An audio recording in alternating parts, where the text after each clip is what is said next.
Good morning to you all. It's 7 a.m. Wednesday, July 31st, the last morning of the month. I'm Errol Barnett in for Anne-Marie Green. We begin with breaking news and major developments for you out of the Middle East this morning. Hamas leader Ismail Haniyeh has been killed in Iran, with the militant group blaming an Israeli airstrike for his death. Haniyeh was in the Iranian capital of Tehran, where he attended the swearing-in of Iran's new president yesterday. Now, Israel has not yet commented. Tehran, meantime, is vowing to make Israel, quote, regret the assassination. Now, Haniyeh's death comes hours after Israel did confirm it killed a top Hezbollah commander in a suburb of Beirut. Lebanon's government this morning has said it expects retaliation from Hezbollah.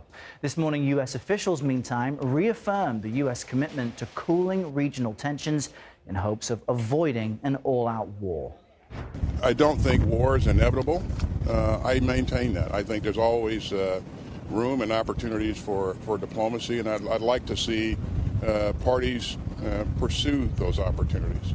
We're going to do everything we can to make sure that we keep things from turning into a broader conflict throughout the region. CBS News foreign correspondent Imtiaz Tyab is following all of this for us from Beirut. Good morning. Well, the Middle East is really on the brink of a major escalation following the two assassinations carried out by Israel really in just a matter of hours. Now, one of the men killed, Ismail Haniyeh, is Hamas's political chief. He's based in Qatar, and he's really been a key negotiator for a ceasefire and hostage release deal with Israel. But now any potential agreement is in major jeopardy.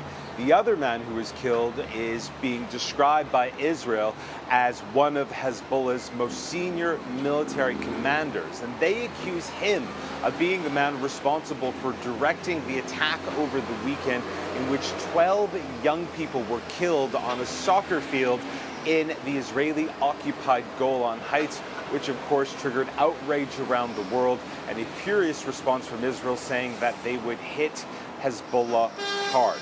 Well, it appears that they targeted this commander in the Dahya suburb, which is a southern neighborhood here in Beirut, where I am now. In fact, we were there shortly after that strike took place, and we could see debris scattered all across the streets. And we understand that 4 people were also killed in that strike, including 2 children, and over 70 people were injured. Remember, this was a densely populated neighborhood.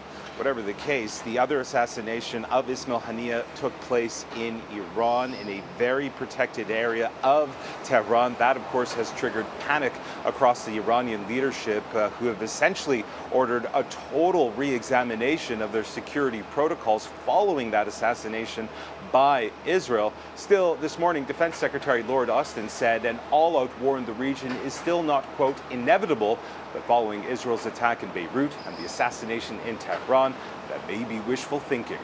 Errol.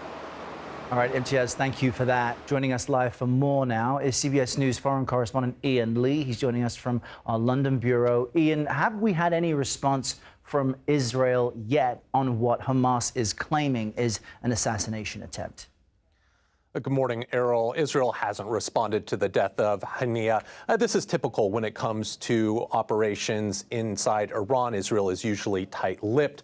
But we have heard from Israeli military and political officials in the past saying that they would target Hamas officials they believe are responsible for the October 7th attack. And so this is likely part of that operation to go after Hamas officials wherever they are in the world.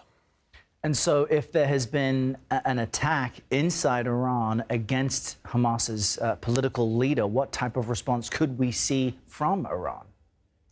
Yeah, Errol, first, Tehran will feel the pressure to respond to save face, and we could see retaliation in a number of ways, from targeting Israeli interests around the world, which Iran has done in the past, to attacking Israel itself. And last April, Iran unleashed a barrage of more than 300 drones and missiles toward Israel. They say this was in retaliation to an Israeli airstrike hitting an Iranian consulate in Damascus that killed 13 people. So we could see that kind of response from Iran Iran again. We could also see an increase in attacks from Iran's proxies in the region. Yemen's Houthi rebels have repeatedly launched attacks against Israel, most notably a drone attack in Tel Aviv earlier this month that killed one person. So there's a lot of groups in the region that Iran could use to also retaliate.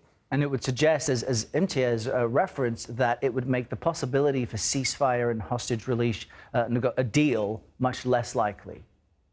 Yeah, so Ismail Haniyeh was a political leader within Hamas. He was the public face of the group's diplomacy and leading those efforts for a ceasefire. Now, while he was designated a global terrorist by the U.S., he was also seen as more pragmatic than other members of Hamas. His death will definitely be a blow to any sorts of negotiation, something the Biden administration was hoping could bring about a ceasefire. A source with knowledge of the talks tells CBS News that there is a general feeling that this assassination could complicate mediation talks. Haniyeh was very important in the negotiations, along with Sinwar, a key decision maker. He was someone who saw the value of a deal and was instrumental to getting certain breakthroughs in the talks. We also heard from Qatar's prime minister, who says that, who slammed Israel, saying, how can a mediation succeed when one party assassinates the negotiator of the other side? Errol?